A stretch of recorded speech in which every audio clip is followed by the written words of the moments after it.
alaga tong halaman dito. Oo nga, Nay. Kaya nga, ayan. Magaling akong maglinis dito. Daming mais. Mabuti na tsambahan kita. Doon ako sa likod. O, sabi ko iikot ako kasi magbibideo ako dun sa mga maruruming lugar. Para pag bago mapalinis lahat. Bago magtag-ulan. Ay, oo, pag tag-ulan. Kasi delikado pa. Kaya nga. Maniwala ka sa akin. Ayan. Ngayon sira yung bako doon. Yun ngayon yung aming ipapaayos. Kuhanin ko yung plastic. Kasi Sa ibaba, sira na daw kung yung hindi bako. ko plastic ito, kainin lahat ng uod. Ay, ganon. Kaya kailangan sa plastic.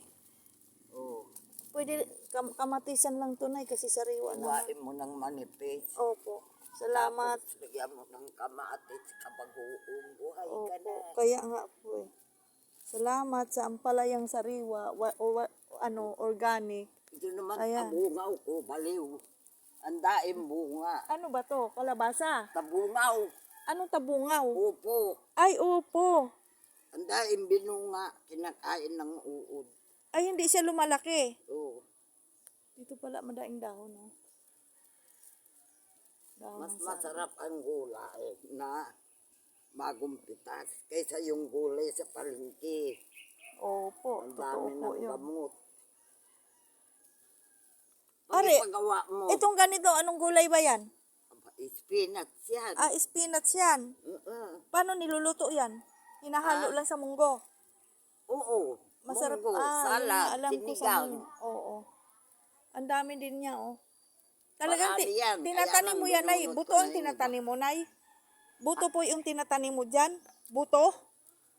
O binibinhi mo na? Pag tuyo na yan, lilinisin ko lang, isasaboy ko na. Ah, so ganun lang pa siya kadali mag-itanim ng spinach. Lalo na pag tag-ulan. Opo. Ayan, lahat. Sige. Matataniman ko yan. Mabuti naman at napapangalagaan yung mga bakanting lote ng Phase 6A. Hindi dumadawag. Ayan. Paano? Salamat na sa ampalaya ha. Sige. Pag Thank you. ipagawa mo, sabihin nyo lang sa akin. Oo, gagamitin may natin yung pampusti poste. tayo. Kasi bumigay yung doon sa baba na yero eh. Oh, Galing natabing. sa machine shop yan, sa anak ko. Kay Kuya Lando? Hindi, kay Lito. Ah, kay Kuya Pastor. Lito. Opo. Salamat anak at napadpad ka dito. Opo, talagang umiikot ako kasi dapat kahapon pang Sabado kaso hinabol ako ng Nakikita aso. kita. Opo. Kaya lang, naya naman ako na Sige lang, magsabi. basta papaayos natin yan. Kahit mamayang hapon o kaya bukas. Sige. Tingnan mo yung pambakod ko. Napusti. Oo, yan. Inagapan ko talagang inuwi yan. Sige. Bakit? Sabi nung pastor. Ba't ang nugay hindi pa nabunga? Ay, mabuti nga yung matay. Sabarin ako. Kasi inaano ng kidlat yan ay, dinadayo. Ayan o, nakidlat yung langka ni Mabil. Saan? Ayan o.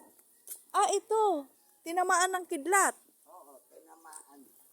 Ganun pala siya, namamatay pagka tinatamaan ng kidlat. Alam mo ba anak, Oh. pinapagalitan ako ng mga anak ko. Sabi ko, di ba ninyo alam, exercise ko yan. Opo, ng buhay, nakakapagpahaba. Yan mo, dami mong mais, oh. Ako eh. Kaya nga eh. Bilib nga ako eh, kaya mo pa mag-garden sa ganong edad. Yan, kalabasa, may patula.